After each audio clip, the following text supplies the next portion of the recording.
Hello everyone, Steve here, back again with another video about the Sports Illustrated baseball game and specifically about the spreadsheet that I've put together to help make player charts. This is video number 2 on this subject. I suggest or recommend that you look at the first installment, which is where I discuss how to make the pitcher charts. Today I'm going to talk about how to make the batter charts. It's a little more involved than the pitcher charts. I'm going to try to make it as simple as possible, and by the same token I'm going to try to keep this intro as short as possible, so that's why I refer you back to the previous videos on the Sports Illustrated game. I'm focused on the 1972 version of the game, which had the 1971 teams. I think it's very important, particularly if you're not familiar with the game, just to know how it's structured. So briefly, the pitcher charts, as you see here on the left, they are where you roll the dice initially. Based on the results of the special dice, the number comes up between 10 and 39. If it is a green box, generally you're going to roll the dice again and shift over to the batter side of the ledger here and roll one more time, and then based on the outcome there, you'll read the result. The batters are split between left-hand pitcher facing left-hand pitchers and facing right-hand pitchers, which was a neat feature for that time. Most games have that now. The color coding is important. Yellow it generally means a walk or sometimes a wild pitch or a hit batsman. Red is some kind of an out. Blue is a strikeout. And then on the batter side, the green boxes have some coding inside to tell you whether it's a double, triple, or home run. And then within the red and green, there are even special subcategories which help determine base advancement. So with that very brief introduction, I'm going to go ahead and bring up the spreadsheet. Briefly on the spreadsheet, it's got some notes that I put together as I was compiling the spreadsheet and learning. I've got a list of what data inputs are needed, either for the individual player or the league. And then there's a pitcher tab, which I covered in the other video, and then there's a batter tab. Since it might be easier to read, I printed out different pages of the spreadsheet and wrote some notes, and I'm going to do most of the video from that. So I'm in this particular spreadsheet, I am building a chart for Willie Stargell, 1971, from the world champion Pittsburgh Pirates. Quite a year for Willie because he had 48 home runs. Interestingly, I think most of those were early in the year. Rumor has it, I think, that he actually got injured sometime during the year, but that wasn't widely known. He had 104 runs and 125 RBIs, so quite a year for him. So the page you're looking at here shows the input section, and all the inputs are highlighted in blue. And what you do is you actually go to Baseball Reference, which we're going to do here. You either find the team page for that year, or the individual player page for that year, or the league page for that year. And depending on the section of the input area, you grab the appropriate data. I'm going to illustrate this with his split data, which, if you can see here on the screen, there's a little menu where you can identify his splits, and then you go and pick the year that you're talking about. And pretty soon after an ad loads, you will see the split data. Now, if there is an I up here, that means that for some reason all the plate appearances aren't properly split apart in some fashion. So the sum of these two lines may not agree to the total of his combined statistics. It's just something to keep in mind. What I do is I come over here, and my first thing is to left click and highlight his statistics. Here it's how he did against left-hand pitchers. And then I hit Control C to copy that data. And then I come back over here and I hit right click. And if I did it right, a menu should come up, and this allows me to put the values in. And so that's exactly what it did. I'll undo that just to make sure that it looks the same. Yeah, it worked fine. So if for some reason that doesn't work, most of you may know, you can actually get any table in Baseball Reference as an Excel workbook, and then you can copy and paste it easily from the workbook back over to the input area. I have this in here where you put in both the split data, but also the combined stats. And the reason why the spreadsheet's designed to include both the splits data and the combined stats is that if you're making a pitcher hitting chart, you'll need the combined stats. And secondly, if a player had very few at-bats and you don't feel the left-right splits have enough critical mass, if you will, or the results are just too much of an outlier because of a small sample size, then you can use the combined stats as well. So the spreadsheet does both. There's some other miscellaneous base running and situational batting stuff that I download. There's a few random fields that I pick up there, as you'll see later in the spreadsheet. One of them is how many times you reached on an error, which can be useful. So yeah, and then where my thumb is, there's some league batting totals that I also put in here.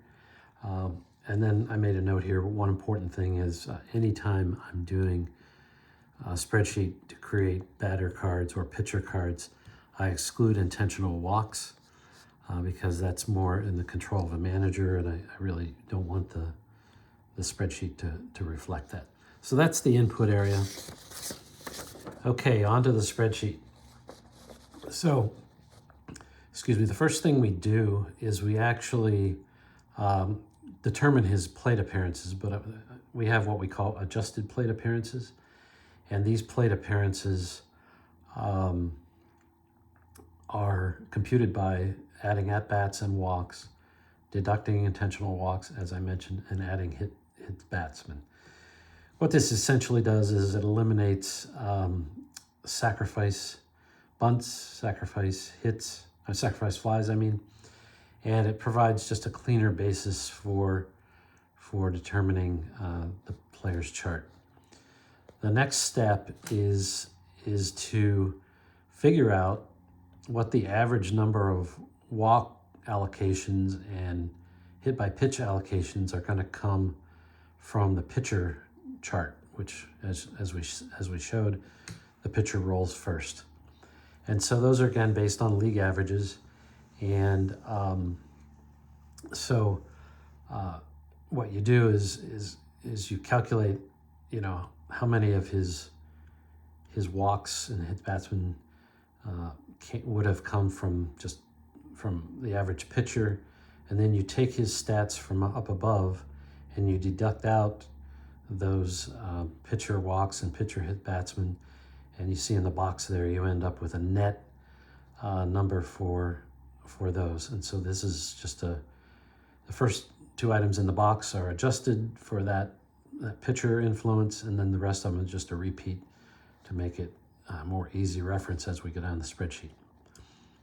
Now, the other thing you need to do is you need to come up with a net adjusted plate appearance number, because Again, the pitcher is going to account for some of those plate appearances. So the numbers from up here are now placed down here.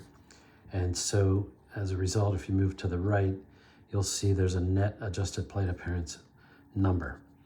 And so basically then what you do is you separate out how many of those plate appearances relate to hits he got and how many of them relate to outs he got. And this is all expressed, well, I'll just take that back. You just do that math, and that's how you split the results between hits and outs. So you're ready then to start building his chart, which down here where my thumb is there's 216 dice roll chances for three dice. And so up above, we have the data that drives this. And basically what you're doing is you're taking the prevalence of each of these items, walks, hits, singles, doubles, triples, home runs, hit batsmen, and converting them to a number of chances that would go on a 216 basis outcome based on the 3 dice. And so what we've done here is, and again, I haven't rounded these numbers, but this says that Willie Stargell as against the left-hand pitcher gets a little more than 2 walks. He gets 1 hits batsman. He gets 25 singles, almost 14 doubles, no triples, and almost 13 home runs. I don't want to go too deep in the weeds here, but as I was building the spreadsheet, I found out that there were certain situations where these formulas from Cox do not create the right answer. It happens when the batter has a relatively low number of walks. I can't completely explain exactly why that is, but what you end up with is a hitter's card that doesn't really represent his true performance. And I'll talk a little bit about how I test that. And so it took me a while, but I came up with some logic which makes an override to the singles to bring the batting average back into line. And this has turned out to work quite well, and I document this in the spreadsheet. So there you have essentially all the on-base outcomes accounted for. Lastly, on this page, as I mentioned above, I use his reached on error statistics relative to the plate appearances, excluding the yellow and the green, and then I apply that to the 216 chances. And as it shows, he deserves 2 error chances on the left-hand pitcher chart and 4 on the right-hand pitcher chart. And if you're doing a combined one, it would be 3. Interestingly enough, when you look at the charts for the actual game, for most batters, they actually had the error be the 39 dice roll, which happens to be 3 error outcomes.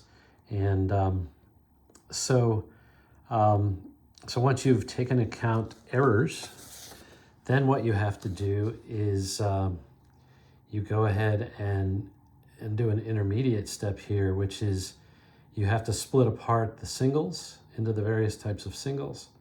You have to split apart the doubles into the various types of doubles. And then there's the triples and home runs. And as I said, he gets no allocation to triples because he had none during the season.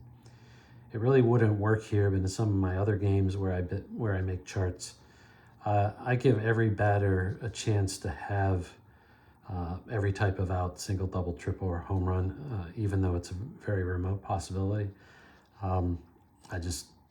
That's just kind of my preference. That really wouldn't work here. So we've accounted for walks and hits batsmen, all the hits, and now errors. And what we're left with, as you can see here, is how many out of the 216 chances, how many are remaining to be allocated over the outs. And so this next section starts to work on that.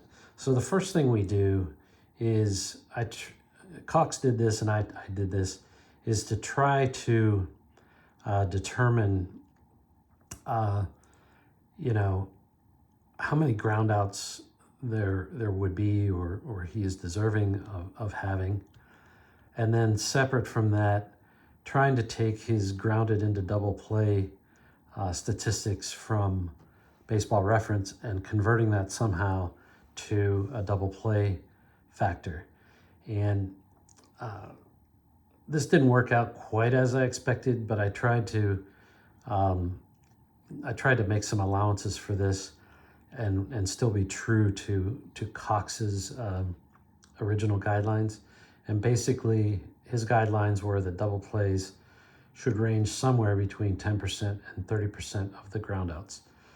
And so that's what I've done here. In this case of Willie Stargell, the way I've done the math, it works out to be about 15 or 16%.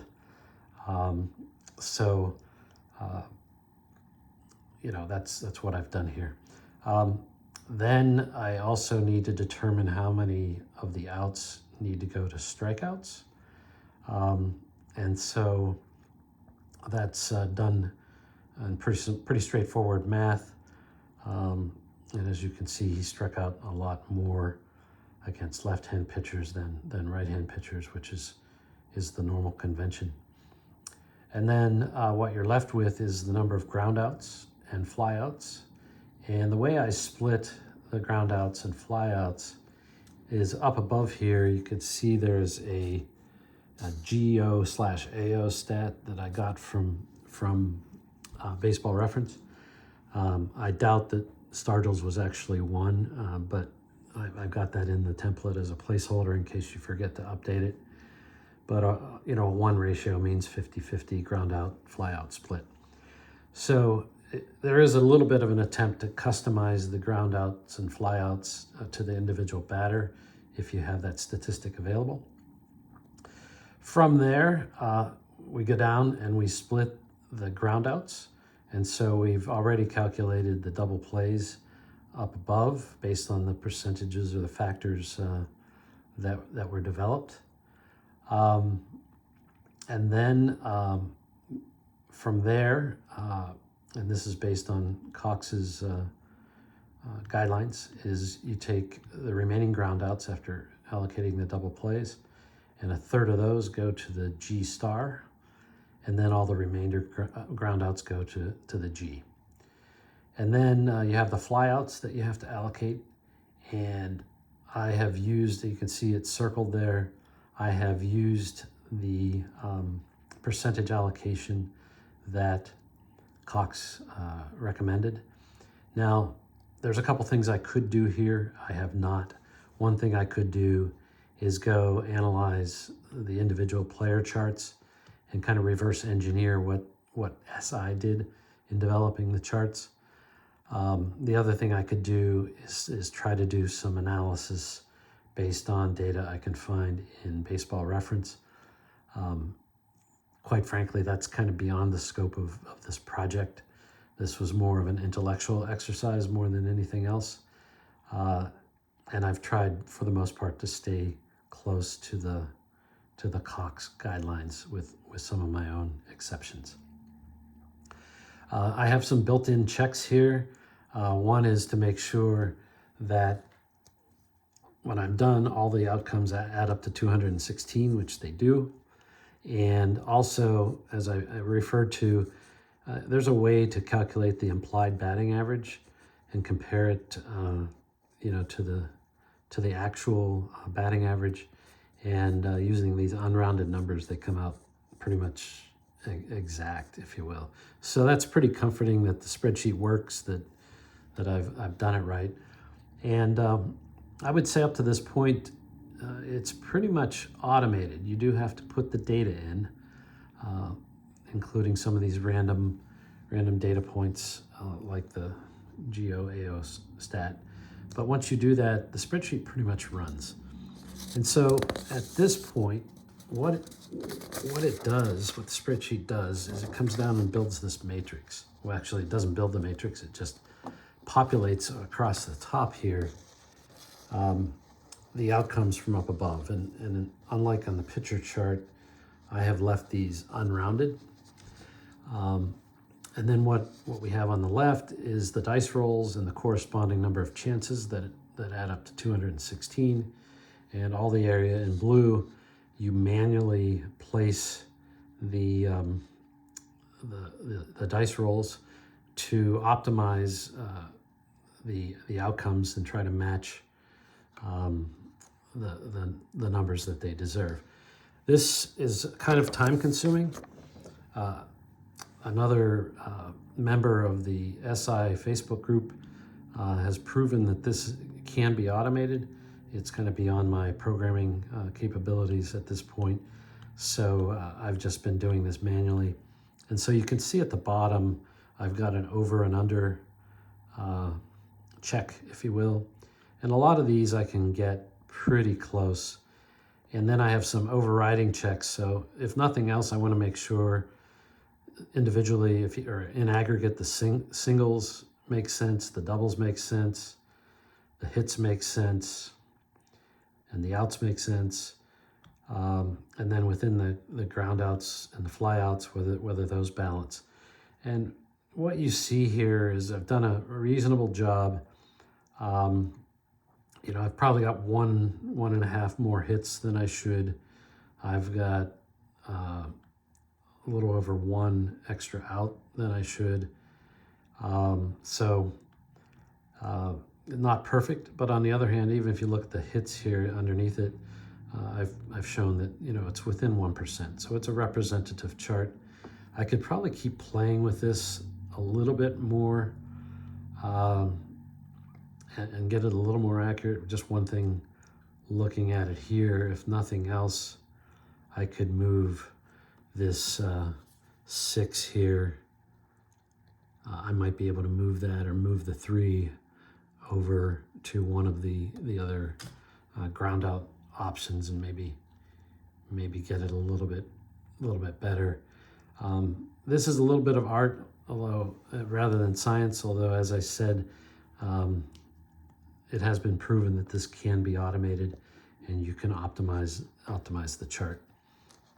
I guess the other thing I would say is, as I was doing this, turns out somebody else had done this before, but I figured out you should be able to take this chart as it's been built and compute the implied batting average that's built in to this spreadsheet. You basically take all the greens as numerator and the errors, strikeouts, groundouts, and flyouts, plus the greens as the denominator, and you can compute a batting average, and you can see that this chart, as it's currently allocated, is within 6 points, if you will, of the original batting average.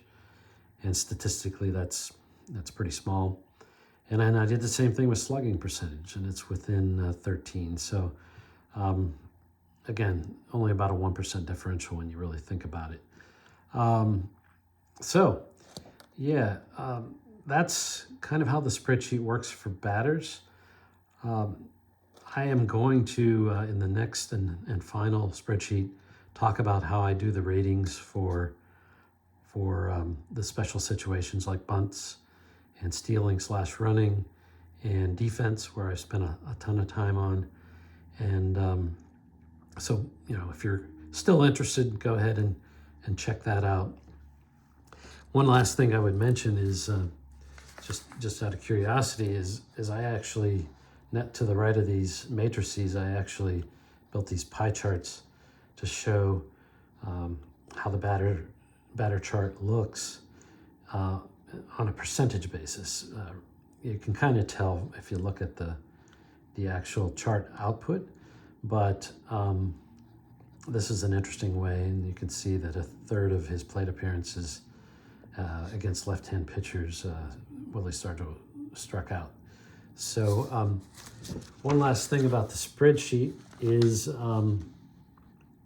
if you do use the spreadsheet and you decide you want to create an actual chart, there is a template that I borrowed from somewhere else. It's where you're able to actually load in the results that you calculated in the matrix. And it's also possible, if you're more interested in this kind of template, you can fill this in. It's just a lot of manual effort and copying and pasting. And in the interest of not making this any longer than it needs to be, I'm going to sign off. As I said, please check part 1 and a related video where I analyze Jim Palmer's pitching card in a separate video. And then stay tuned for the last and final part 3 of this episode.